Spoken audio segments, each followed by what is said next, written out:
স্ত্রীকে কটু কথা বলতে হয় না, এটাই হচ্ছে তার সম্মান, এটাই হচ্ছে তার মর্যাদা। যখন তখন গালি দেন কেন? ও ক্ষেপে উঠলো, এরকম কথা আপনি বললেন কেন? আমরা এই মসজিদেই শতদিন আপনাকে আমি বলেছি, স্ত্রীকে 3টা কথা বলেন না। কখনো বলবেন না তোমার ঠোঁটটা মোটা। একবার ঠোঁট মোটা বললে 10 বছর আপনাকে ভালোবাসবে না। কখনো বলবেন না তোমার রংটা কালো। একবার রং কালো বললে 10 বছর আপনাকে ভালোবাসবে না। কখনো তার বাপ মাকে, শ্বশুর শাশুড়িকে উপেক্ষা করে কথা বলবেন না, হ্যাঁ তোর বাপ ভালো মানুষ নয়। এরকম কথা যদি একবার বলেন, এই কথাটা তার কলিজার উপর দিয়ে ঢুকে ওদিক দিয়ে বের হয়ে যাবে, মরা পর্যন্ত আপনাকে ভালোবাসতে পারবে না। জিন্দেগিতে কোনোদিন শ্বশুর শাশুড়িকে উপেক্ষা করে কথা বলবেন না। আপনার এটা কাপুরুষতার পরিচয়। আপনার লজ্জাবোধ থাকা দরকার ছিল। 25 বছর যাবত উচ্চ শিক্ষা দিয়ে লালন পালন করে সযত্নে আপনার হাতে তুলে দিয়েছে।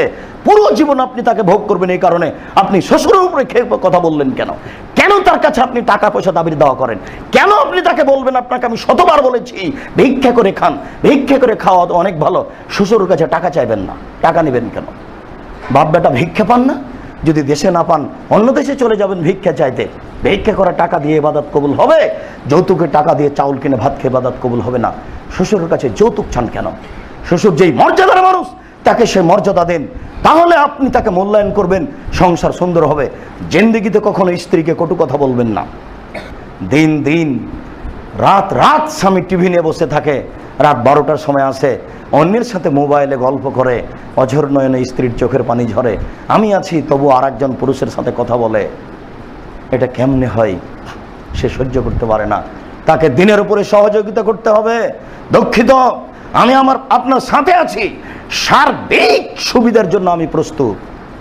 গাড়িটা যখন রাজশাহী থেকে ছুটলো, তখন বলছে, সুপারভাইজার বলছে যে আমি আপনার সার্বিক সহযোগিতার জন্য আছি। সে আপনার গার্ড। ব্যাগটা কোথায়, লাঠিটা কোথায়, জুতা স্যান্ডেল কোথায়, টিকিটটা কোথায়, সব সহযোগিতা করতে পারে ওই হেল্পার, ওই কন্ট্রাক্টর আপনার স্ত্রী।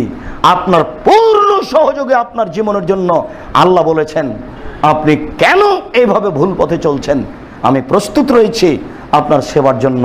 আপনি এইভাবে কোথাও কথা বলিয়েন না, এইভাবে রাত্রি কোথাও কাটায়েন না। আমি চাই যে আপনি এশার সালাতের পরপরই বাড়িতে ঢুকবেন।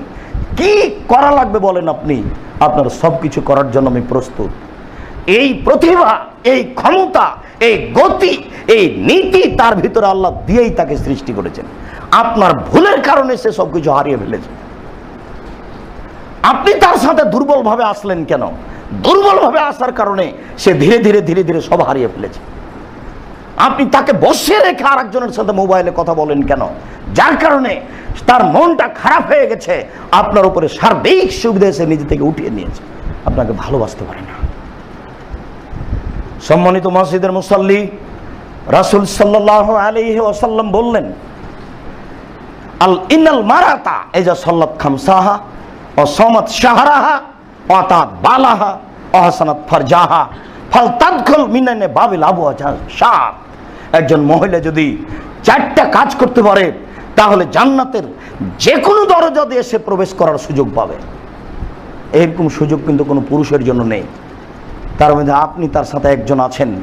আল্লাহ রাসূল বলছেন, কোনো মহিলা যদি 5 ওয়াক্ত সালাত আদায় করতে পারে, 2 রমজান মাসে সিয়াম পালন করতে পারে, 3 স্বামীকে মান্য করতে পারে, 4 জেনায় যদি লিপ্ত না হয়, তাহলে জান্নাতের যে কোনো দরজা দিয়ে ঢোকার তার সুযোগ আছে। 8টা দরজাই তার জন্য খোলা। এরকম কোন কথা আপনার জন্য হবে না। এটা নারীদের ভিন্ন মর্যাদা, এটা তাদের পার্সোনাল অধিকার, পার্সোনাল মর্যাদা। এটা আল্লাহ তাআলা তাদেরকে দিয়েছে।